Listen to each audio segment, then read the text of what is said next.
Assalamualaikum warahmatullahi wabarakatuh. Halo semuanya teman-teman, selamat siang, selamat datang kembali di channel kesayangan kita, channel Ilo Entry, dan masih bersama saya Ilo.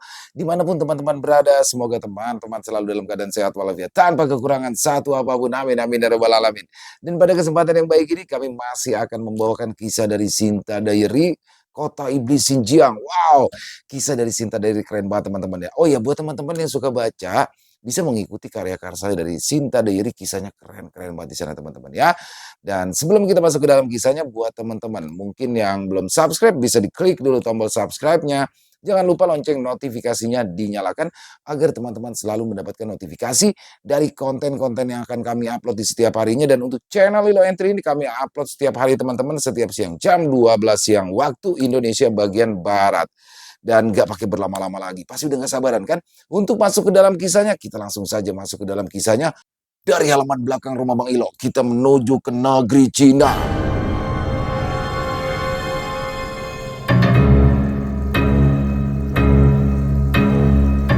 Bukit Dosa, 7 tingkat. Kota Iblis, Xinjiang.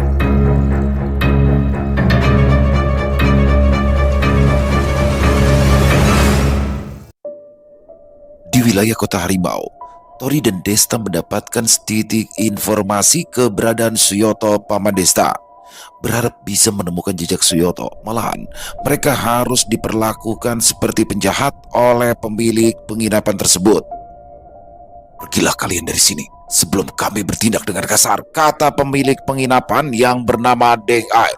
Tunggu, apa salah kami hingga kalian memperlakukan kami seperti penjahat? Balas Desta. Pergi, bentak Deng Ai. Hei, berani-beraninya makhluk sepertimu membentak tuanku. Cerak, jedung.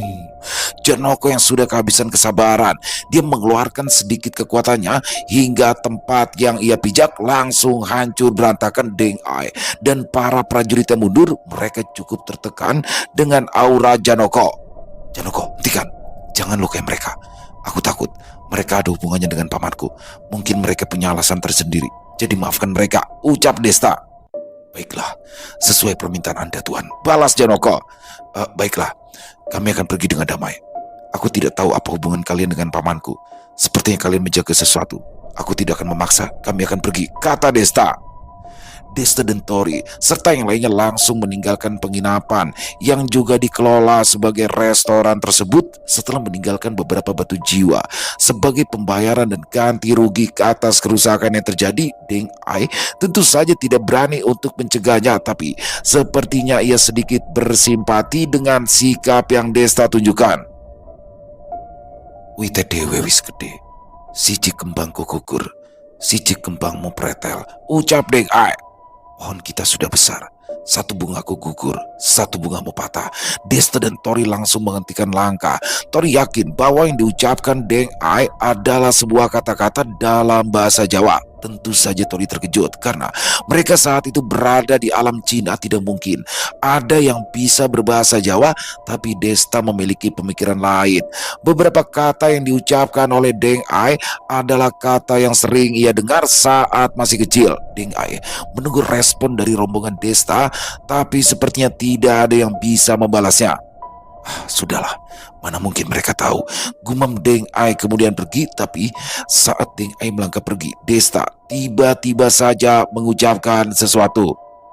Siji godongku halum, siji godongmu jeblok, senajan kembang lan godong wis elang, nanging ruatanku ijek toro, ucap Desta. Satu daunku layu, satu daunmu jatuh ketika bunga dan daun sudah hilang, akan tetapi perawatanku masih terlihat. Setelah Deng Ai mendengar ucapan dari Desta, dia langsung bergegas menghampiri Desta. Selamat datang Tuan Muda, ucap Deng Ai memberikan penghormatan dengan berjongkok diikuti prajuritnya dan pelayan lainnya. Bahkan para pelanggan yang ada di tempat tersebut ikut memberikan penghormatan. Kata-kata yang diucapkan Deng Ai dan Desta hanyalah ucapan biasa, akan tetapi memiliki makna tersembunyi di dalamnya. Selain difungsikan sebagai kata kunci, kata yang mereka ucapkan memiliki arti. Pohon adalah dunia, bunga dan daun adalah makhluk hidup. Saat bunga serta daun gugur dan jatuh, saat itulah kematian menjemput. Hanya perawatan atau sikap seseorang yang masih bisa dilihat atau dicontoh. Ya, kata-kata tersebut sering didengar oleh Desta saat ia kecil. Kata tersebut selalu Paman Desta ucapkan saat ia memberikan pengarahan atau pengajaran kepada Desta. Meskipun Paman Desta bukanlah seorang guru yang bisa mengajari Desta setiap waktu karena kesibukannya, tapi setiap pemahaman yang pamannya berikan bisa Desta cerna dengan baik. Kata-kata yang diucapkan tersebut memang cukup sederhana, tetapi memiliki pemahaman yang cukup dalam, memiliki banyak arti, dan juga sebagai pengingat untuk apa makhluk itu hidup dan untuk tujuan apa. Desta sempat melupakan kata-kata tersebut karena dia pikir itu hanyalah kata-kata biasa, tapi setelah Deng Ai mengatakannya kemudian Desta membalasnya, dia baru tahu makna sesungguhnya dari ucapan tersebut. Deng Ai sendiri hanya bisa menghafal kata-kata tersebut dan butuh waktu yang lama. Meskipun dia hafal, dia sendiri tidak tahu apa itu artinya. Deng Ai hanya dititipkan pesan untuk mengatakan kata-kata tersebut kepada orang yang mencarinya kelak. Meskipun banyak yang mencari keberadaan Suyoto, mereka rata-rata hanya ingin menjarah peninggalannya saja. Maka dari itu, Deng Ai langsung mengusir Desta dan yang lainnya. Tapi karena sikap Desta yang baik, Deng Ai memberikan ujian itu dengan mengatakan kata-kata yang diberikan oleh Suyoto, dan hasilnya tentu saja membuat Deng Ai terkejut. Berdiri, kalian semua berdiri. Tadi kalian mengusir kami, dan sekarang kalian mengundang kami. Aku kok malah jadi bingung, ucap Desta. Maaf Tuan Muda, aku tidak tahu jika Anda adalah Tuan Muda yang pernah dikatakan oleh Master Dwi, karena hanya Tuan Muda saja yang bisa melengkapi kata-kata yang saya ucapkan tadi. Saya adalah Deng Ai, pengurus tempat ini, kata Deng Ai. Jadi ternyata benar, tempat ini ada hubungan dengan pamanku, balas Desta. Benar Tuan Muda, mari ke ruangan saya untuk bicara lebih leluasa, kata Deng Ai, kemudian mempersilakan rombongan Desta menuju ruangan. Bangunan tersebut cukup luas dengan beberapa tempat kamar di lantai atas dan tempat yang luas di lantai bawah sebagai restoran. Seluruh tempat ini adalah milik Master Dwi, Tuan Muda. Saya hanyalah seorang yang dipercaya oleh Master Dwi untuk mengurusnya. Sekarang tempat ini akan menjadi milik Anda, ucap Deng Ai. Aku kemari hanya ingin mengetahui beberapa informasi terkait dengan pamanku, bukan untuk mengambil alih tempat ini. Untuk kedepannya, kau akan tetap mengurus tempat ini. Sekarang katakan padaku, apa yang kau ketahui tentang pamanku? Tanya Desta. Baiklah, akan saya ceritakan dari awal. Seperti yang Anda tahu, Master Dwi adalah sosok pilihan langit. Dia diberkahi kemampuan yang luar biasa bisa menembus langit. Tetapi dengan kemampuannya tersebut, dia memiliki banyak musuh. Entah itu sekutu atau musuh, jelas Deng Ai. Suatu hari, muncul seorang sosok berbakat yang mampu memicu pagoda 5 unsur elemen api, dan orang itu adalah Suyoto. Dia mengemban misi dari seorang raja tanah Jawa, salah satu punokawan yang bernama Bapetro. Misinya adalah untuk mengetahui apa yang sebenarnya terjadi dengan kota iblis, karena penghuni kota iblis Xinjiang adalah keberadaan yang seharusnya tidak ada di tempat lain. Saat itu, kerajaan besar lainnya yang ada di luar Nusantara kebanyakan sudah dikuasai oleh prajurit merah dari tanah kematian kota iblis Xinjiang. Hanya Nusantara saja yang aman dari invasi prajurit merah saat itu karena susunan pelindung yang maha besar. Saat itu, Bapetruk ingin mengetahui apa yang sebenarnya terjadi di alam Cina. Karena Bapetruk adalah seorang penjaga Nusantara, dia tidak mungkin pergi. Saat itu, Bapetruk menemukan sosok manusia yang hebat, lebih hebat dari Ki Wongso ataupun Ki Sastro yang saat itu menjabat sebagai Kesultanan dan Pilar. Saat itu, Suyoto datang ke alam Merapi hanya sekedar bertemu pakdenya Ki Wongso. Bapetruk secara pribadi mengundangnya dan terjadilah kesepakatan antara Suyoto dan Bapetruk. Kesepakatan tersebut intinya, Suyoto diminta untuk pergi ke tanah kematian hanya untuk mencari tahu sebab dan akibat kenapa prajurit merah bisa keluar dari alam Cina. Kemudian Suyoto diberikan kunci untuk menutup celah yang bocor di kota iblis Xinjiang. Karena kunci milik para punokawan memiliki kemampuan luar biasa, salah satunya bisa menyegel suatu tempat di luar Nusantara. Kunci yang dibawa oleh Suyoto melambangkan pertahanan atau pengetahuan sesuai dengan sikap Suyoto yang haus akan pengetahuan. Empat kunci milik Punokawan melambangkan sifat yang berbeda-beda. Kunci Mbah Bagong melambangkan kebijaksanaan dan kebajikan. Kunci Mbah Petruk melambangkan pengetahuan dan pemahaman. Kunci Mbah Gareng melambangkan kekuatan dan keberanian. Serta kunci Mbah Semar melambangkan kestabilan dan keamanan. Dari empat kunci Punokawan, hanya dua dari empat yang memiliki kecocokan dengan manusia, yaitu kunci yang dibawa Tori dan Desta. Tori memiliki elemen petir yang melambangkan kebijaksanaan, sedangkan Desta memiliki elemen api yang melambangkan keberanian. Tentu saja, kunci yang dibawa oleh Suyoto memiliki karakter yang berlawanan. Suyoto memiliki elemen api, tapi dia malah memiliki kunci dengan karakter pertahanan. Tapi karena sikap Suyoto, dia masih layak untuk membawa kunci tersebut. Setelah perjalanan yang cukup panjang, akhirnya Suyoto mendapatkan kedudukan yang tinggi di wilayah kota terlarang. Dia mendapatkan gelar Master Dui atau diartikan sebagai salah satu bakat tertinggi. Setelah dia ditunjuk oleh Kaisar untuk mengelola wilayah di kota harimau, kemudian dia membangun sebuah bangunan untuk menyimpan barang pribadinya yang kemudian dialokasikan sebagai tempat penginapan dan restoran untuk berkamuflase dan melindungi barang penting yang Suyoto simpan. Sudah tak terhitung jumlahnya sosok yang mencoba untuk membunuhnya. Akhirnya terbongkar juga dalang di balik rencana pembunuhan kepada Suyoto. Dia adalah panglima tertinggi di kota harimau. Setelah dieksekusi, panglima tertinggi jatuh kepada Letnan Yan. Semenjak kejadian pembunuhan yang terjadi berulang kali itu, meskipun gagal, akhirnya Suyoto kembali berada di kota terlarang. Dan bangunan yang ia bangun dipercayakan Deng Ai, sosok makhluk yang sangat dipercaya oleh Suyoto. Meskipun Deng Ai memiliki bakat dan kemampuan biasa saja, tapi loyalitasnya sangat tinggi. Waktu berlalu dengan cepat. Tiba-tiba Suyoto kembali ke kota harimau untuk mengambil sesuatu barang yang ingin diambil. Tetapi saat itu adalah waktu terakhir Deng Ai bertemu dengan Suyoto, dan dia hanya berpesan, jika suatu saat ada yang mencarinya, pasti akan tahu kelanjutan kalimat yang telah Suyoto katakan berulang kali kepada Deng Ai supaya untuk menghafalnya.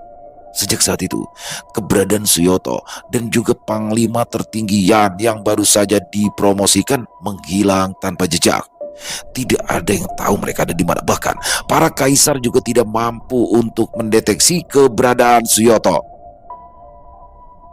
Ini adalah ruangan khusus yang ditinggalkan oleh Master Dui. Mungkin di dalam ada beberapa informasi yang Tuan muda cari. Trek. Suara pintu terbuka. Tidak ada yang istimewa dengan kamar tersebut. Hanya ada ranjang biasa khas Tiongkok, meja bundar dan dua kursi. Di samping ranjang ada lemari sederhana. Desta membukanya. Lalu ada buku dengan sampul kulit binatang yang cukup tebal dengan lambang aneh di buku tersebut. Ini tidak mungkin. Ini tidak mungkin terjadi, ucap Desta kaget, kemudian meletakkan buku itu kembali. Melihat ekspresi Desta yang sepertinya ketakutan, Tori langsung menghampirinya dan memastikan buku apa itu sebenarnya. Tapi tanpa disangka-sangka, Tori juga sama terkejutnya. Tuan, kata Jonoko, dan Sri Kandi kemudian memegang buku tersebut. Bagaimana buku ini bisa ada di sini? Kata Sri Kandi. Siapa yang tahu ada di sini? Sepertinya kita harus segera kembali. Yang Semar harus tahu tentang ini, balas Janoko. Semuanya dengarkan, kita harus segera kembali sekarang juga, kata Tori. Baik, jawab Sri Kandi dan Janoko. Hal buruk apa yang mereka lihat sehingga dengan cepat memutuskan untuk segera kembali. Sebenarnya buku apa itu? Desta dan Tori langsung merinding setelah melihat sampul dari buku misterius tersebut. Mungkin saja hilangnya Suyoto ada kaitannya dengan buku tersebut. Yang jelas, apa yang terlihat di sana ada kaitannya dengan apa yang pernah dikatakan oleh Mbak Petruk saat Desta secara pribadi bertemu dengannya. Saat itu, yang mengetahuinya hanya Tori dan Jaka saja, karena Desta tidak ingin yang lainnya ikut terlibat. Saat itu, Mbak Petruk mengatakan kepada Desta bukan memberikan misi sebetulnya, tetapi memberikan sebuah nasihat dan juga larangan, karena dunia spiritual itu sangat luas dan tidak akan pernah habis. Ada beberapa larangan di alam gaib yang mutlak tidak bisa diabaikan. Ini bukan persoalan tempat ataupun mengenai tingkatan alam dan ranah jiwa. Tetapi sesuatu benda yang tidak boleh muncul di dunia manapun karena kemunculan salah satunya saja akan menimbulkan malapetaka di seluruh dunia. Ada tiga benda yang dikeramatkan. Yang pertama adalah buku kebangkitan iblis. Buku ini sangat ditakuti oleh para makhluk di alam gaib karena buku ini adalah salah satu benda yang dimiliki oleh Raja Iblis untuk menguasai seluruh dunia manapun tak terkecuali dunia manusia, neraka, dan dunia tersembunyi lainnya. Buku kebangkitan iblis memiliki lambang sederhana, sebuah bentuk segitiga dengan mata merah menyala. Benda keramat yang kedua adalah sebuah tongkat dengan lambang piramida di tengahnya. Ada sosok mata hidup yang bisa berkedip. Setiap kedipan bisa menghancurkan segalanya. Yang terlihat oleh mata itu tidak diketahui nama tongkat tersebut karena tidak ada yang pernah melihatnya. Benda keramat yang ketiga adalah mahkota iblis. Meskipun tidak pernah ada yang melihatnya, banyak yang menyebut mahkota iblis. Konon siapapun yang melihat sosok menggunakan mahkota ini akan langsung tunduk, tidak peduli sekuat apapun orangnya. Banyak yang mengaku sebagai Raja Iblis, tetapi Raja Iblis sesungguhnya hanya akan muncul jika tiga benda keramat tersebut keluar. Kemunculan salah satu benda itu saja sudah memicu bencana yang luar biasa. Seandainya ketiga benda keramat itu muncul, sudah dipastikan akan terjadi kiamat di seluruh dunia, di belahan manapun. Semuanya yang mengaku sebagai Raja Iblis akan tunduk kepada Raja Iblis sejati. Ketiga benda keramat tersebut adalah milik Sang Dajjal. Yang terlihat di ruangan Paman Desta adalah salah satu benda milik Dajjal, yaitu buku kebangkitan iblis. Kemunculan buku kebangkitan iblis tentunya akan memicu kemunculan benda keramat lainnya hanya dengan kelima elemen tertinggi. Salah satu benda keramat ini bisa disembunyikan kembali, dan sebetulnya kemunculan buku kebangkitan iblis juga telah memunculkan 5 bakat dengan elemen yang berbeda, pernah disinggung oleh Antaboga. Jika semua 5 unsur elemen tertinggi muncul, bencana besar akan segera terjadi. Mungkin yang dimaksud bencana tersebut adalah kemunculannya juga salah satu benda keramat milik Raja Iblis. Tapi saat itu yang diketahui oleh Desta dan Tori baru ada 3 elemen puncak yang muncul: petir, api, dan angin milik Diva dan Devi. Lalu bagaimana bisa benda keramat buku kebangkitan iblis tiba-tiba muncul tanpa kemunculan 5 elemen tertinggi terlebih dahulu? Hanya ada kemungkinan bahwa 5 elemen tertinggi sudah muncul, hanya saja masih belum diketahui. Jika seperti itu, akan sangat sulit untuk menemukan seseorang yang membawa elemen tertinggi. Tidak ada informasi dan juga petunjuk keberadaannya. Jika tidak segera mengumpulkan para bakat yang memiliki elemen tersebut, kemungkinan benda keramat lainnya akan segera muncul dan tentu saja kiamat akan semakin dekat. Kepanikan dan ketakutan Desta dan Tori kini sangat beralasan karena mereka menemukan buku kebangkitan iblis. Buku kebangkitan iblis memiliki fungsi yang hampir sama dengan buku jiwa milik Tori. Sama-sama memiliki dunianya sendiri dan bisa memanggil makhluk hidup yang ada di dalam buku tersebut. Namun dalam hal tingkatan, buku kebangkitan iblis jauh lebih memiliki kemampuan yang mengerikan. Selain mampu mengeluarkan makhluk hidup yang kuat, buku kebangkitan iblis juga mampu menghisap makhluk hidup sebanyak-banyaknya tanpa harus terpicu atau menyentuhnya. Memang buku kebangkitan iblis yang Desta temukan di ruangan pamannya itu masih tertutup rapat dan tersegel oleh kertas kuning yang memiliki tulisan seperti raja. Dengan begitu, buku kebangkitan iblis tidak bisa berfungsi untuk sementara. Tentu raja tersebut bisa lepas kapan saja, apalagi jika buku tersebut jatuh ke tangan para iblis. Tentu saja malapetaka akan semakin dekat. Tori menyadari bahaya besar tersebut dan segera memberikan perintah untuk segera meninggalkan kota harimau dan kembali ke Indonesia. Dengai, lupakan apa yang kau lihat hari ini. Kau tetap akan mengurus tempat ini. Tempat ini akan menjadi milikmu untuk kedepannya, ucap Desta. Saya mematuhi perintah Anda, Tuhan. Dan saya akan tetap menjadi pengurus tempat ini, bukan untuk menjadi pemiliknya. Saya sudah berjanji dengan Master Dwi untuk merawat tempat ini sampai kapanpun, balas Dengai. Kau adalah sosok yang baik. Terserah kau saja, kami pergi, kata Desta. Semoga perjalanan Anda lancar dan aman Tuan Muda, saut Deng Ai menunduk memberikan penghormatan dengan hati-hati. Janoko membawa buku kebangkitan iblis tersebut yang rencananya akan diserahkan kepada Eyang Semar. Selain itu, ada catatan buku kecil milik Paman Desta. Desta belum sempat membacanya dan segera pergi dari tempat itu terlebih dahulu. Saat keluar dari tempat itu, mereka bertemu Jaka yang sedang celingukan seorang diri. Saat dia menyadari Desta dan lainnya, Jaka langsung menghampiri. Akhirnya aku menemukan kalian, ucap Jaka mendekat. Ayo, kita segera pergi dari sini, Jaka. Maaf, tidak ada waktu untuk menjelaskan. Akan aku jelaskan sambil berjalan, kata Tori. Tentu saja Jaka kebingungan, tapi melihat sikap Tori yang serius, Jaka tidak banyak protes dan mengikutinya. Dalam perjalanan menuju kota kura-kura, sebagian besar Jaka sudah tahu alasan mereka buru-buru untuk pergi. Wah, jika seperti itu situasinya, ini akan menjadi gawat jika kita tidak segera pulang dan membiarkan para punokawan yang menangani masalah ini, sebab masalah ini sudah jauh di atas kemampuan kita, ucap Jaka. Sementara ini, jangan beritahu dulu yang lainnya. Sedikit orang yang mengetahui masalah ini akan lebih baik, balas Tori. Ya, aku setuju, saut Desta. Sesaat kemudian, mereka keluar dari portal dan tiba di kota kura-kura.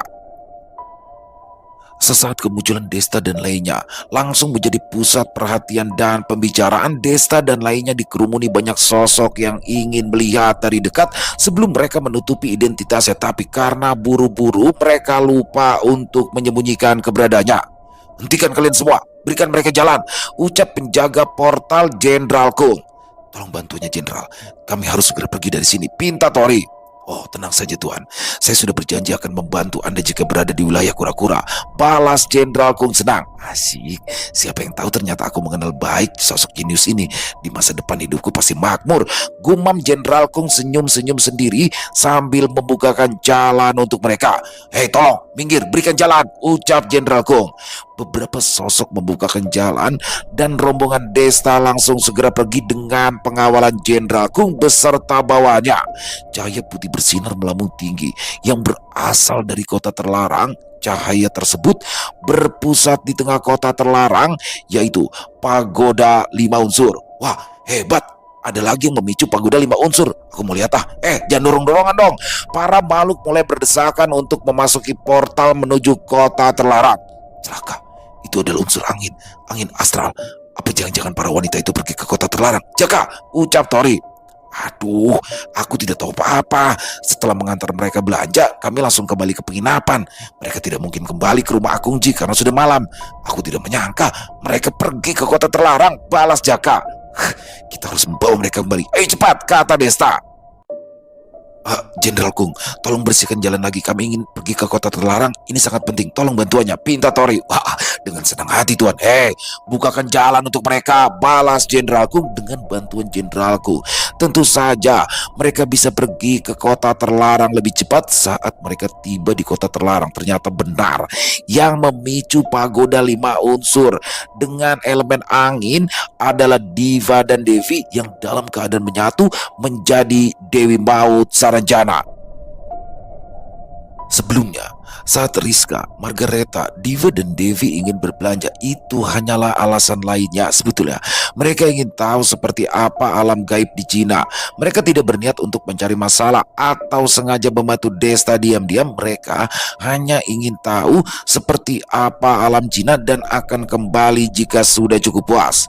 Dengan pengawalan dari Xi Jin, pendamping Rizka, tentu saja mudah untuk melakukan penelusuran di alam Cina karena alam tersebut adalah tempat di mana awalnya Xi Jin berada.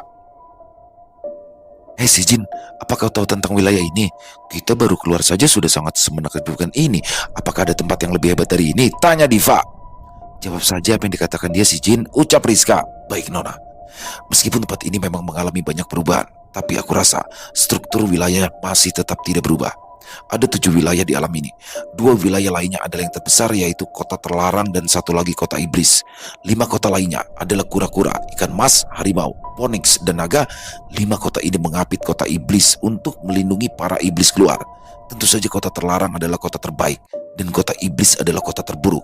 Jangan sekali-kali terlibat masalah dengan kota iblis, papar Xi Jin. Tidak, tidak. Kami hanya ingin bermain saja kok. Jika kota terlarang adalah kota terbaik, apakah kita bisa ke sana? Ucap Devi. Tentu saja bisa. Mari, saya tunjuk ke jalannya. Balas si Jin. Ya, si Jin masih hafal betul peraturan yang ada di alam Cina. Dia juga tahu semua informasi terkait alam tersebut dari metode pembayaran dengan batu jiwa hingga pagoda 5 unsur. Adanya si Jin di antara mereka tentu saja memasuki kota terlarang sangat mudah. Lagi pula dengan status dan pakaian si Jin membuat para makhluk yang melihat yang kan mencari masalah. Bahkan Jenderal Kung harus bersikap sopan dan hormat kepada si Jin. Hei, berbaris yang rapi, jangan beresakan, ucap Jenderal Kung. Saat Jenderal Kung melihat si Jin ikut berbaris di antara kerumunan, dia langsung mengambilinya. Maaf Tuan, mataku sungguh buta, tidak bisa melihat Anda dengan benar. Silakan Anda dan rombongan bisa masuk lebih dulu, kata Jenderal Kung gemetaran. Apa aku mengenalmu? Siapa namamu? Kata si Jin. Siap, saya adalah Jenderal penjaga portal kura-kura, Kung Lai, jawab Jenderal Kung bersikap ala militer kekaisaran. Baiklah, akan aku ingat namamu. Aku adalah si Jin. Terima kasih atas bantuannya. Balas si Jin turun dari kuda dan membungkuk memberikan penghormatan. Jenderal Kung membalas penghormatannya, diikuti oleh para prajuritnya. Dia tahu bahwa si Jin adalah seorang veteran yang tentunya memiliki jabatan yang jauh lebih tinggi daripada Jenderal Kung. Baju perang si Jin melambangkan bahwa dia adalah seorang veteran hebat. Hanya ada 10 veteran hebat di alam Cina dan salah satunya adalah si Jin. 9 lainnya sudah pasti menjadi seorang pengawal pribadi para kaisar atau ada yang menjadi panglima tertinggi di salah satu kota. Tentu saja dari 10 prajurit veteran, si Jin adalah satu-satunya yang memiliki kebebasan mutlak karena dia satu-satunya panglima besar di atas para panglima tertinggi dan di bawah para kaisar. Tentu saja banyak misteri tersembunyi mengenai si Jin, siapa dia sebenarnya. Jenderal Kung bahkan mengawal rombongan si Jin hingga tiba di pagoda 5 unsur. Hei Sung, sampai sini aku serahkan padamu. Tuan, saya undur diri.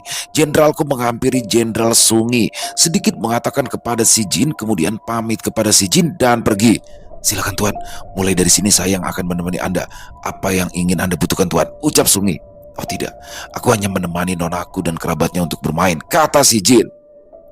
Si Jin, batu warna-warni yang melayang itu apa? Tanya Rizka. Oh, itu adalah batu untuk mengukur bakat elemen yang dimiliki. Apa Nona mau mencobanya? Ucap si Jin. Boleh? Silakan Nona, kata Sungi. Hei, siapa wanita ini sampai-sampai diperlakukan dengan baik oleh prajurit veteran? Psst. Rizka hanya memicu elemen dengan kemurnian biasa dengan rata-rata keseluruhan kemurnian 85%, dengan elemen tertinggi angin 90%, elemen terendah api 78%. Tentu saja hal itu membuat Sungi hampir saja matanya keluar. Ditambah Reta dan lainnya, Margareta memicu kemurnian semua elemen berada di 76%, dengan elemen tertinggi tanah 89%, terendah petir 50%. Diva dan Devi hanya memunculkan rata-rata keseluruhan kemurnian elemen 70%, dengan elemen tertinggi angin 99%, terendah elemen tanah 10%. Nilai kita rendah sekali, ucap Diva kecewa. Iya, balas Devi. Tentu saja tidak Nona. Lihatlah elemen angin kalian sangat fantastis. Kalian sudah dianggap jenius sejati, hibur Sungi, dan memang benar adanya. Kamu tuh. Kami tahu maksud Anda Nona. Wuss. Diva dan Devi sangat penasaran bagaimana jika mereka berdua bergabung menjadi Dewi Maut Saranjana. Apakah bakatnya akan berubah? Wuss. Piar! Batu elemen angin langsung pecah dan memicu pagoda 5 unsur. Saat Diva dan Devi berubah menjadi Dewi Maut Saranjana, status elemen mereka naik sangat tajam, terutama elemen angin. Total keseluruhan kemurnian menjadi 90%, hanya selisih satu angka di bawah Tori yang memiliki keseluruhan kemurnian elemen 91%. Tentu saja hal itu langsung membuat heboh. Belum pernah terjadi dalam sejarah kemunculan dua elemen tingkat tinggi hanya dalam waktu kurang dari setahun. Telah muncul 3 bakat sekaligus yang mampu memicu pagoda 5 unsur. Lagi-lagi muncul 3 sosok misterius seperti sebelumnya. Sekali lagi pengawal kaisar muncul, gumam Sungi. Rizka dan Reta kemudian bersembunyi di balik pendampingnya masing-masing. Si Jin menatap ketiga sosok tersebut dengan penuh curiga. Rekik, iblis kecil cupit waspada.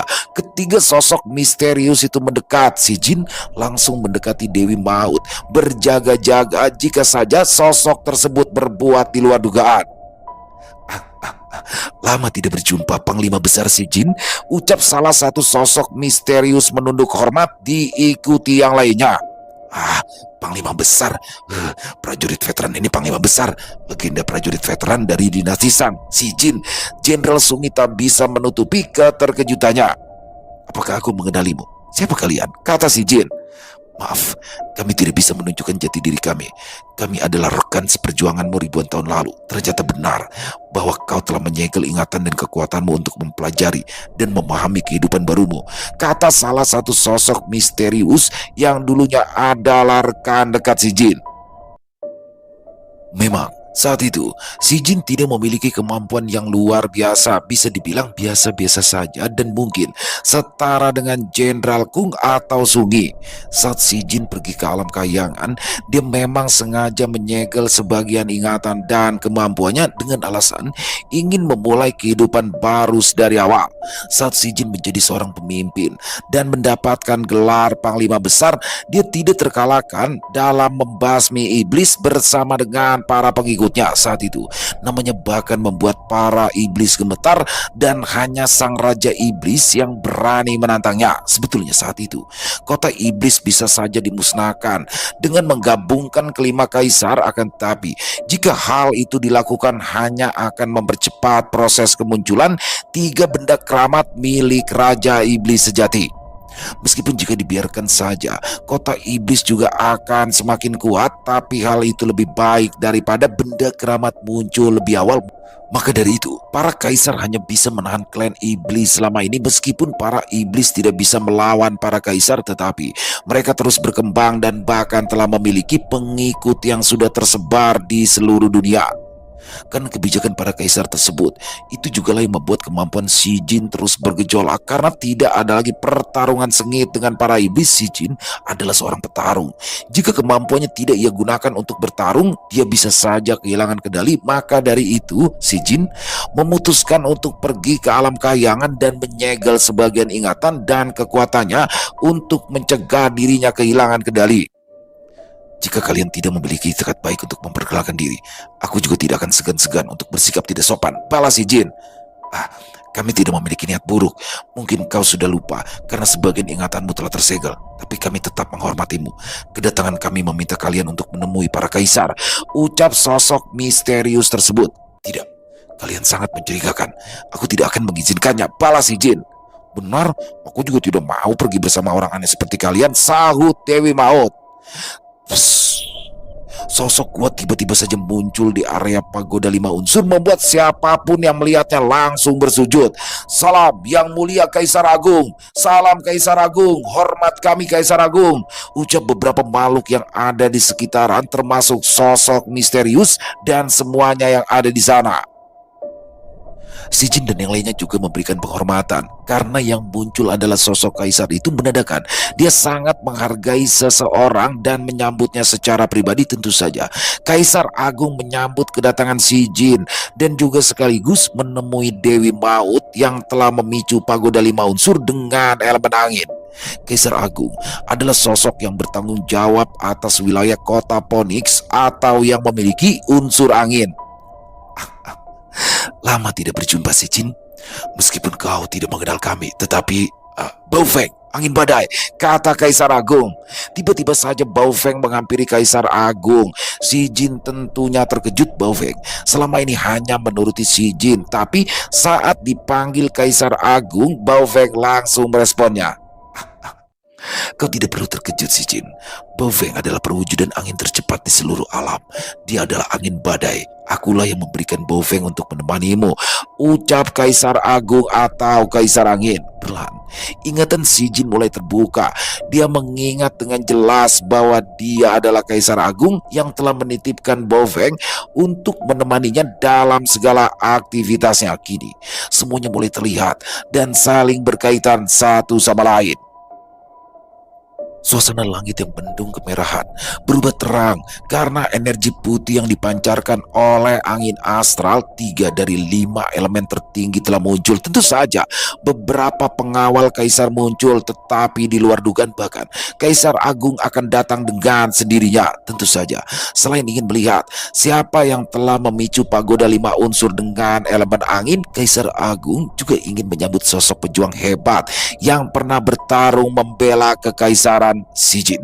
Tidak ada yang akan mengira ternyata Baofeng adalah milik Kaisar Agung yang dititipkan oleh si Jin. Salam yang mulia Kaisar Agung, ucap si Jin memberikan penghormatan. Berdirilah, apakah sudah mengingatnya si Jin? Kata Kaisar Agung. Benar Kaisar, tetapi masih cukup terbatas. Setidaknya saya telah mengingat semua para kaisar, jawab si Jin.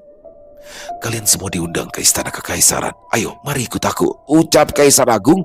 Tidak ada alasan untuk menolak permintaan Kaisar. Mereka akhirnya pergi ke istana kekaisaran. Saat itu, Tori melihat Rizka dan lainnya sedang pergi mengikuti Kaisar Agung. Tentunya, Tori tidak mungkin mencegah yang kemudian Tori dan lainnya mengikuti mereka.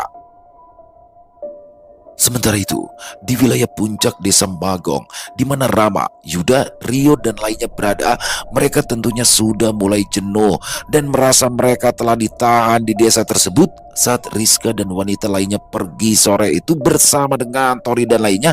Salah satu dari mereka mengalami keganjilan, terutama Rio yang memiliki kemampuan penyelidikan yang cukup hebat. Di gazebo itu, mereka mulai bosan dan mulai saling curiga apa yang sedang Tori, Desta, dan Jaka lakukan. Beberapa hari ini, aku mulai merasakan kejanggalan. Sepertinya ada yang sedang mereka lakukan nih tanpa sepengetahuan kita, ucap Rio. Ya, aku juga menyadari hal itu. Aku yakin para wanita itu lebih dulu menyadarinya dan pergi bersama mereka, balas Rama. Hei, jangan berpikiran buruk dulu. Mungkin saja mereka hanya tidak ingin kita terlibat. Aku tahu masing-masing dari kita sudah mengalami peningkatan daripada saat kita di alam Merapi dulu. Sebelum kita kemari bukankah Desta, Tori maupun Jaka sudah sering mengingatkan. Itu sudah jelas bahwa mereka dari awal tidak ingin melibatkan kita. Jangan berpikir bahwa mereka meremehkan kita, tapi lebih mementingkan keselamatan kita. Jelas Yuda? Aku orang baru. Tentunya aku tidak tahu apa-apa. Tapi memang ada sesuatu yang disembunyikan oleh mereka. Tapi meskipun begitu, aku pernah sekali merasakan pengalaman hidup dan mati bersama mereka. Dan kalian semua saat berhadapan dengan Raden Ronggo. Jadi aku rasa itu cukup bagiku untuk membantu jika mereka sedang dalam masalah. Mau itu diminta atau kesadaranku sendiri, itu sama saja. Tidak ada hubungannya mereka tidak ingin melibatkan kita. Kita berada di sini sekarang. Mereka pasti juga tahu kita bisa terlibat kapan saja. Tutur Aditya.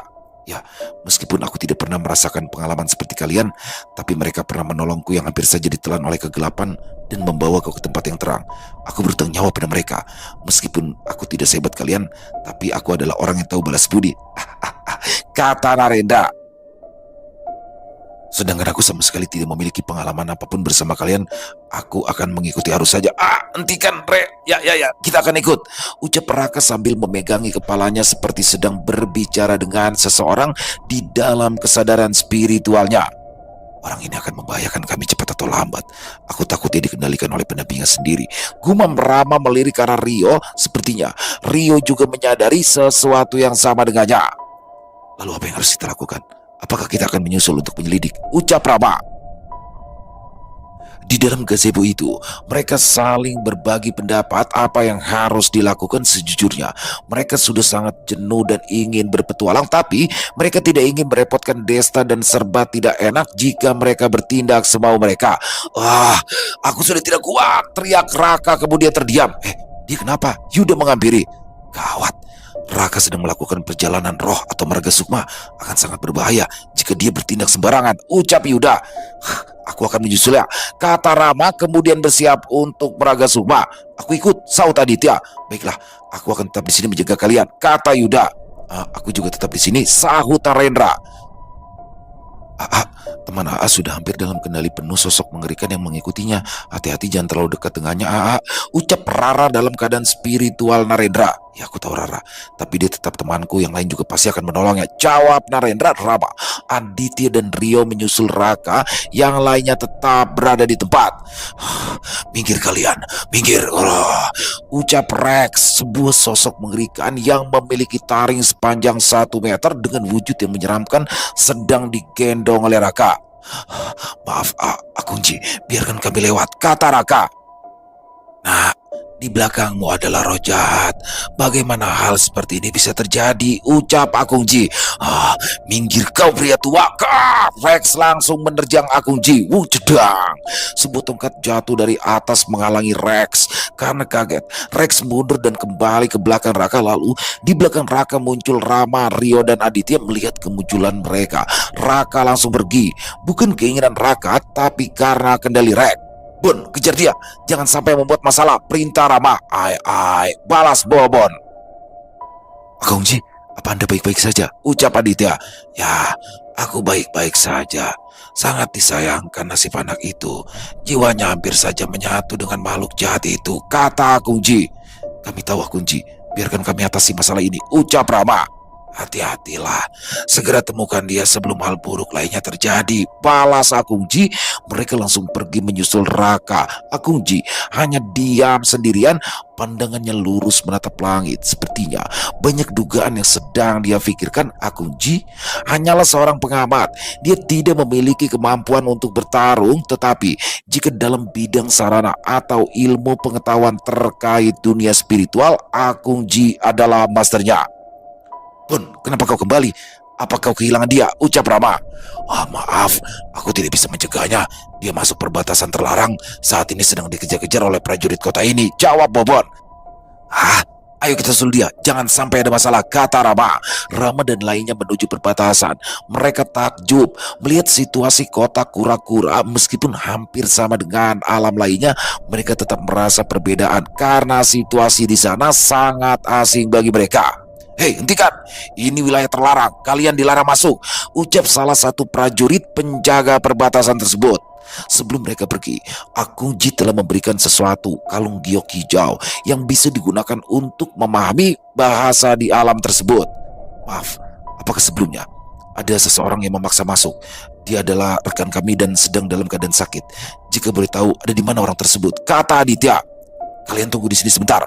Salah satu prajurit pergi setelah berbisik dengan prajurit lainnya. Kemudian prajurit lainnya seperti sedang mengawasi rombongan Rama, seperti berjaga-jaga agar tidak kabur. Sesaat kemudian prajurit yang sebelumnya kembali. Kalian ikut denganku, Panglima tertinggi ingin menemui kalian, katanya. Rama dan lainnya kemudian memasuki perbatasan. Di sana sangat banyak prajurit yang tengah berjaga. Jika boleh tahu, sebenarnya apa yang kalian jaga? Kelihatannya tempat ini sangat tenang dan makmur, tanya Rio. Ais, kalian pasti bukan penduduk sini ya? Sebelah sana itu adalah gerbang menuju kota iblis. Dahulu kala, prajurit itu langsung menjelaskan panjang lebar sesuai dengan apa yang diketahui oleh Tori dan lainnya. Setelah perjalanan yang cukup panjang, mereka pun tiba di tempat Panglima tertinggi dari perbatasan. Untuk menuju ke tempat Panglima tertinggi butuh waktu yang cukup lama tentu saja. Dari perbatasan ke berbagai tempat ada semacam transmisi suara atau alat untuk mempermudah komunikasi. Situasi dimulai dari perbatasan menuju ke arah Panglima tertinggi. Tentu saja seperti halnya medan perang, sangat sepi dan suram. Hanya ada banyak prajurit yang sedang berpatroli beriringan. Panglima, saya telah membawa mereka, katanya. Masuk, balas sosok yang ada di dalam ruangan seperti tenda. Salam Panglima, apakah Anda seorang pimpinan tertinggi di wilayah ini? Tanya Aditya. Benar, namaku adalah Tian Meng, yang bertanggung jawab di kota kura-kura. Apa kalian mengenal sosok itu? Ucap Tian Meng sambil menunjuk sosok yang ada di dalam kurungan. Benar, dia adalah teman kami. Saya adalah Rama, dia Rio, dan Aditya, balas Rama. Oh, sepertinya kalian bukan berasal dari sini. Nama kalian aneh, sahut Tian Meng. Ya, kami memang bukan berasal dari sini. Jadi mohon maaf jika sikap kami tidak sopan, ucap Aditya. Ya, aku tahu. Tidak perlu difikirkan soal itu. Sekarang katakan padaku, bagaimana kalian bisa berteman dengan iblis sepertinya? Kata Tian Meng. Iblis? Maksud Anda teman saya itu iblis? Balas Rama kaget. Lebih tepatnya, sosok yang menempel padanya. hanya menunggu waktu saja saat jiwanya sepenuhnya dilahap oleh iblis itu. Jelas Tian Meng. Sebetulnya yang mereka lihat bukanlah iblis, tapi memang sosok jahat yang Raka panggil karena dia salah dan tersesat saat mendalami ilmu penglihatan. Raka adalah keturunan dari seorang leluhur yang memiliki ilmu leak tingkat tinggi. Tidak diketahui siapa nama leluhurnya tersebut. Konon dalam silsilah keluarganya, cerita calon arang selalu diceritakan turun-temurun dari generasi ke generasi. Bukan berarti Raka adalah keturunan dari calon arang, tapi ada kemungkinan hal itu terjadi. Ilmu penglihatan sangat populer di daerah khususnya Bali. Meskipun banyak yang mengira ilmu penglihatan adalah ilmu hitam, tetapi sesungguhnya penglihatan adalah aktivitas spiritual tingkat tinggi. Penglihatan adalah sarana hiburan seperti halnya reok, kuda lumping atau jatilan yang memiliki unsur spiritual hanya untuk hiburan saja, bukan sebagai sarana kegiatan lainnya. Raka telah salah mempelajari ilmu tersebut. Meskipun dia berhasil memanfaatkan keilmuan tersebut, tapi dia tidak menyadari bahwa ia telah salah langkah dan tersesat semua itu karena petunjuk yang tidak jelas dan menggabungkan dengan informasi dari cerita calon arang. Calon arang adalah penyihir sakti yang sangat gemar memakan bayi manusia. Dia juga memiliki ilmu penglihatan tingkat tinggi dan tidak ada yang bisa menandingi. Masih berada di dalam barak Panglima Tian Meng, Rama menjelaskan kepada Tian Meng mengenai kondisi Raka. Menurutnya, yang menempel pada tubuh Raka bukanlah iblis, tetapi makhluk jahat yang disebut leak, karena seseorang yang memiliki ilmu leak harus memiliki pondasi yang kuat sehingga bisa mengontrol dan mengendalikannya. Tapi yang dialami oleh Raka, dia masih belum memiliki pondasi yang cukup, yang mana membuatnya justru dikendalikan oleh leak. Ada 3 metode dalam mempelajari ilmu leak. Pertama, ilmu turunan seperti warisan ilmu dan juga bisa berguru dengan ahlinya. Kedua, melalui media sarana benda seperti sabuk, gelang, cincin dan sebagainya. Dan ketiga adalah belajar secara otodidak. Dari ketiga cara tersebut, yang paling berbahaya adalah cara ketiga, karena ilmu leak jika dipelajari mulai dari awal akan sangat berbahaya. Kemungkinan besarnya akan tersesat seperti yang sedang terjadi dengan Raka saat ini. Lepaskan aku, terkutuk kalian, ucap Rex. Mendengar ceritamu dan membandingkan dengan apa yang aku lihat saat ini ada benarnya. Tetapi makhluk jahat ini berada di sini pasti ada alasannya. Kenapa dia harus ke sini dan ingin kemana dia? Tidak mungkin jika hanya sekedar berjalan tanpa arah, kata Tian Meng. Dugaan saya, jika tidak salah karena kawasan ini mengandung energi jahat yang pekat, mengarah tepat ke lokasi kota iblis. Jika dugaan saya tak salah, sosok yang ada di belakang Raka ingin pergi menuju kota iblis, tutur Aditya. Ya, aku juga berpikir begitu. Untung saja aku sempat menangkapnya. Jika tidak, temanmu mungkin tidak akan kembali, ucap Tian Meng. Untung saja ada Anda. Tidak mungkin teman kami akan dalam keadaan bahaya. Terima kasih Panglima, kata Rama tulus. Saat mereka mengobrol dan teralihkan, Raka tiba-tiba mulai menghilang dan tidak disadari oleh yang lainnya. Rio adalah yang pertama kali sadar karena ia telah menempelkan energi marah kepada Raka sehingga bisa melacak keberadaannya. Saat itu Rio merasakan bahwa Raka berada di tempat yang jauh. Celaka, kemana Raka pergi? Ucap Rio.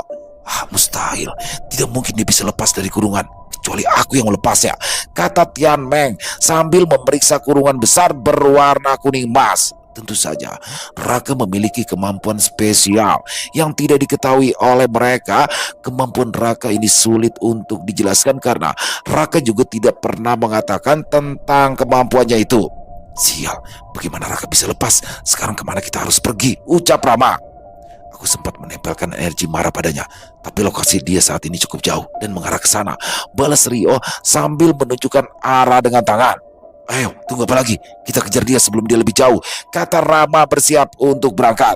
Tunggu, kalian pasti sudah tahu arah tersebut. Aku tidak akan mengizinkan kalian ke sana sembarangan, sahut Tian Meng. Tapi dia teman kami. Jika sesuatu terjadi padanya, kami semua akan bertanggung jawab. Maaf, tidak ada waktu untuk berdebat dengan Anda. Kami bukan bagian dari alam ini, jadi Anda tidak perlu bertanggung jawab atas kami, jelas Aditya. Ya memang benar. Kalian bukanlah tanggung jawabku. Tapi melihat situasi kalian saat ini, tidak mungkin aku diam. Ayo pergi, aku akan menemani kalian untuk menemukan temanmu, ucap Tian Meng. Terima kasih. Tian Meng langsung mempersiapkan beberapa prajurit untuk ikut menuju ke wilayah spesial di mana wilayah ini adalah perbatasan besar yang menghubungkan kota iblis dan 5 kota lainnya yang mengepung kota iblis. Wilayah spasial juga sebagai tempat pertahanan terakhir sebelum memasuki kawasan kota-kota lainnya, tapi meskipun ada wilayah spasial, para iblis masih bisa lolos dari pantauan 5 kota yang mengelilinginya. Wilayah spasial ini adalah tempat yang sangat suram dan tidak ada penghuninya. Tempat ini juga sering dijadikan area tempur. Menurut Rio, Raka berada di wilayah spasial ini masih memungkinkan untuk dibawa jika masih berada di wilayah spasial, tetapi jika lebih dari itu mungkin mereka tidak bisa apa-apa. Mereka akhirnya menelusuri wilayah spasial dipimpin oleh Tian Meng dan Rio sebagai petunjuknya. Meskipun wilayah spasial adalah wilayah yang tenang, tetapi tidak ada jaminan bahwa tempat tersebut aman. Di lokasi desa Magong, tepatnya di puncak desa di mana rumah Akung Ji berada, di gazebo hanya Yuda dan Narendra yang berharga. Narendra sibuk bercanda dengan Rara. Yuda sendiri dalam kondisi tenang duduk bersila melakukan meditasi dengan caranya sendiri. Tiba-tiba saja tubuh Raka bergerak, kemudian ia berdiri dan berjalan pelan entah ingin kemana. Yuda yang menyadari ada pergerakan segera membuka matanya. "Raka, kau sudah sadar? Mau kemana?" tanya Narendra. Lalu Raka menengok ke arah Narendra. Tatapannya kosong dan dia tersenyum cukup mengerikan sambil menjawab ucapan Narendra. "Aku mau buang air kecil," balas Raka kemudian berlalu pergi. "Kamar mandi ada di sana. Kenapa kau mau keluar?" kata Narendra sambil menuju ke arah kamar mandi yang memang ada di dalam gazebo. Raka tak menjawab dan terus berjalan. Saat Narendra ingin mencegahnya, Rara tiba-tiba muncul dengan kondisi waspada dengan 2 perwujudan. Jangan deketi dia," kata Rara. "Ya, aku merasakan energi kegelapan yang kuat. Dia sangat berbahaya," kata Roro. "Aku tahu, tapi kalian tidak perlu muncul bersamaan," balas Narendra.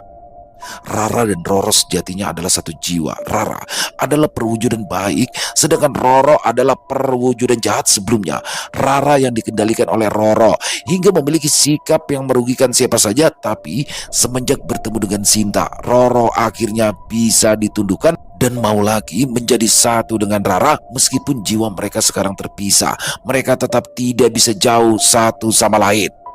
Kini mereka saling melengkapi dan tak bisa terpisahkan. Rara adalah tangan kanan Narendra dan Roro adalah tangan kirinya. Mereka sepenuhnya patuh pada Narendra. "Mana mungkin aku tidak muncul? Aku terlahir dalam kondisi jahat. Jadi aku tahu dia itu siapa. Dia bukan temanmu. Jiwanya telah dikendalikan oleh sosok yang mengerikan," ucap Roro. "Ya, meskipun begitu, kami bertanggung jawab menjaga mereka. Jika terjadi sesuatu, maka kami akan sulit menjelaskan kepada yang lainnya," balas Narendra. Yuda kemudian menyudahi meditasinya dan memberikan kode untuk tidak mengganggu Raka. Jadi mereka membiarkan Raka pergi dan mengikuti dari belakang. "Sampai sini, biar aku yang mengikuti Raka. Tolong jaga yang lainnya, Bang Ren," pinta Yuda. Baiklah Mas Yuda, hati-hati," balas Narendra. Yuda terus mengikuti Raka dan Narendra kembali ke gazebo. Tidak diketahui Raka ingin pergi kemana. Dia berjalan ke tempat yang lebih tinggi, tidak peduli suasana malam itu begitu dingin. Yuda mengikutinya melewati sungai kecil, semak belukar, pohon-pohon pegunungan, dan lokasi yang cukup terjal. Tentu saja pemukiman Akung Ji bukanlah lokasi yang paling tinggi. Ada tempat yang lebih tinggi lagi, yaitu bernama Bukit Chongzui atau Bukit Dosa 7 tingkat. Dan Raka ternyata menuju ke bukit tersebut. Jangankan malam hari, pada siang hari saja tidak diperbolehkan untuk pergi ke bukit itu, karena bagi penduduk desa Magong, Bukit Dosa 7 tingkat adalah area terlarang yang tidak boleh dimasuki oleh siapapun. Nenek Pang bahkan tidak pernah menyebutkan tentang bukit tersebut. Masih banyak pemandangan alam yang indah selain harus ke bukit itu.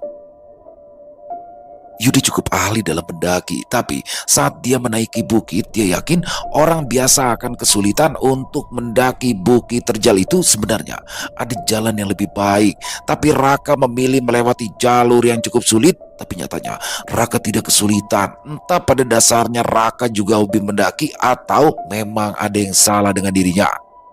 Yuda tidak berani terlalu dekat dengan Raka. Dia terus menjaga jarak agar tidak disadari oleh Raka. Lagi pula, Yuda juga memiliki kemampuan baru yang sangat berguna untuk mengintai. Meskipun Yuda sangat dekat sekali dengan Raka, ia tidak akan bisa menyadarinya, tapi Yuda tidak akan menggunakannya jika bukan dalam kondisi yang memang harus digunakan. Karena kemampuan tersebut mengkonsumsi energi spiritual. Sebisa mungkin Yuda tidak ingin menggunakan energi spiritual saat dalam kondisi bukan Braga Sukma, karena dia pernah hampir mati karena kehabisan energi spiritual saat melawan bawahan Butara Kala di alam Merapi. Sebenarnya ingin kemana Raka ini? Aku yakin dia bukan Raka yang sebenarnya. Jika situasi memburuk, aku akan segera menghentikannya, gumam Yuda. Sebenarnya, jika ingin mencegah Raka, Yuda bisa saja melakukannya saat masih berada di gazebo, tapi Yuda juga ingin menyelidiki sesuatu. Apa mungkin ini ada kaitannya dengan sekte pembunuh iblis dan dugaannya ternyata benar? Wow, Tuhan kita akhirnya tiba. Tuhan kita sangat hebat. Ya, kau benar. Bisa mengendalikan tubuh fisik orang lain. Hanya para tetua yang bisa melakukannya. Saat jiwa pemilik tubuh kembali, mereka akan terkejut. Tentu saja, setelah itu mereka akan menjadi bagian dari kita, entah itu resmi atau hanya ucap beberapa sosok berjubah hitam di puncak Bukit Dosa 7 tingkat.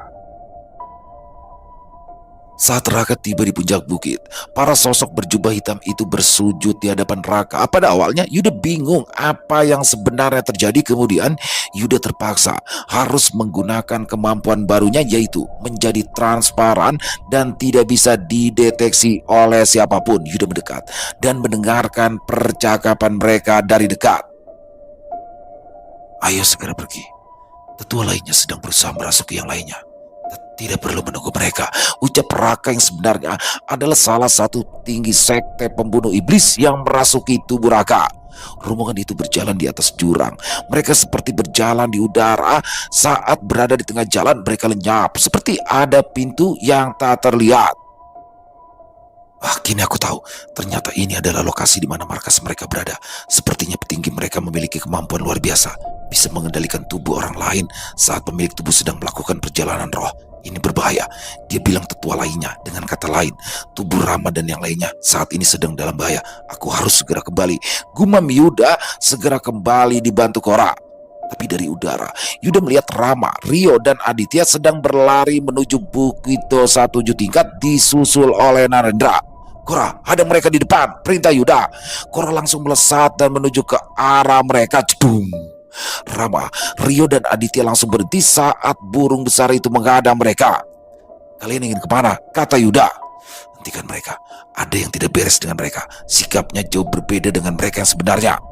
Hei, minggirlah kalian. Jika mengganggu kami, aku akan melukai tubuh ini hingga pemiliknya tidak akan pernah bisa kembali. Ancam Rama yang sedang dikendalikan, sedang menghunuskan pisau ke lehernya sendiri yang ia ambil dari dapur. Meskipun kau bukan dia yang sebenarnya, ternyata kau juga sama menyebalkannya. Balas Yuda, kemudian menyingkir dan memerintahkan Kora untuk pergi. Jangan coba-coba mengikuti kami atau salah satu mati, ucap mereka lalu pergi. Mas Yuda, bagaimana ini? Ucap Narendra khawatir. Kita tidak punya pilihan membiarkan mereka. Setidaknya mereka baik-baik saja. Aku sudah tahu lokasi mereka. Aku akan pergi sendirian menyusul. Aku memiliki metode untuk menyamarkan keberadaanku. Bang Ren kembali saja. Akungji dan yang lainnya nanti bingung jika tidak ada siapapun di gazebo. Balas Yuda. Benar juga. Hati-hati jika begitu Mas Yuda, kata Narendra segera kembali, dan Yuda bergegas menyusul mereka yang sedang menuju Bukit Dosa 7 tingkat. Sementara itu di gazebo tidak ada orang. Akungji tiba-tiba saja muncul di sana. Mereka benar-benar serakah. Semuanya telah mereka ambil, gumam Akungji. Sesaat kemudian Narendra pun muncul. Akungji, apa yang Anda lakukan di sini? Tanya Narendra. Aku hanya tidak bisa tidur. Tidak taunya tidak ada orang di sini. Pada kemana ya? Ucap Akungji seperti ada kejanggalan. Mereka tadi menyusul ke penginapan Akungji. Ya maaf, tidak memberikan kabar Akungji. Aku pikir Akungji sudah istirahat. Balas Narendra yang tidak menyadari adanya kejanggalan. Oh ya sudah, kalau begitu aku akan istirahat. Balas Akungji kemudian pergi. Waspadalah, sekarang kau sendirian. Banyak energi jahat di sekitar kawasan ini. Jangan lengah, bisik Roro. Narendra juga mulai menyadari ada sesuatu yang janggal. Pelindung yang jangka pasang tidak mungkin bisa dirusak oleh para petinggi sekte pembunuh iblis jika mereka mencoba merusak tentunya. Yuda dan Narendra menyadarinya, lalu bagaimana bisa para petinggi sekte pembunuh iblis mengendalikan tubuh Rama dan lainnya? Hanya ada satu dugaan. Ada salah satu anggota dari sekte pembunuh di desa Magok dan dia sudah mengincar rombongan Desta sejak awal. Tentu dialah yang merusak pelindung jaga sehingga para petinggi sekte sesat itu bisa melancarkan aksinya. Apa jangan-jangan itu adalah Akung Ji atau Hebi? Tetapi jika itu mereka, kenapa mereka membantu Desta dan sempat mencegahnya pergi ke perbatasan kota iblis? Tidak ada yang tahu bagaimana yang sebenarnya. Lawan mereka kali ini bukanlah jin yang bodoh, tetapi sama-sama manusia yang memiliki tipu muslihat, dan ini akan menjadi sesuatu yang sangat merepotkan. Selesai. Wow, luar biasa kisah dari Sinta Diary. Wow, Xinjiang sudah masuk ke part ketiga, teman-temannya makin seru aja ke sini. Bagaimana di sini akhirnya Deva dan Devi setelah bersatu menjadi Dewi Maut, itu elemen anginnya langsung beng. Waduh, dan ini akan menimbulkan kerancuan. Tadinya Tori sudah mau cabut nih karena Tori menemukan sesuatu yang sangat berbahaya dan harus kembali lagi ke tanah air, ke Indonesia untuk melaporkan kepada Mbak Semar. Tapi di situ ternyata Deva dan Devi nih main-main sih, dia bareng-bareng tuh cewek-cewek, pengen shopping malah ujung-ujungnya ke situ juga. Dan semakin serunya lagi di endingnya itu ternyata apakah Akung Ji ini orang baik atau tidak baik? Makin penasaran. Jangan sampai ketinggalan besok buat part 4-nya teman-teman ya di season pertama ini, karena makin seru dan makin bikin penasaran. Dan kami mengucapkan terima kasih kepada Sinta Diary atas izinnya kami untuk bisa membawakan kisah yang luar biasa ini. Dan buat teman-teman semoga terhibur dengan kisah barusan ya, para pecinta penikmat horor misteri, lebih khususnya lagi kepada para subscriber dari channel Ilo Entry. Buat yang punya komentar lain, yang punya pendapat lain, bisa menuliskan di dalam kolom komentar ataupun hanya sekedar saling menyapa, silakan. Insya Allah kami akan membalasnya satu persatu.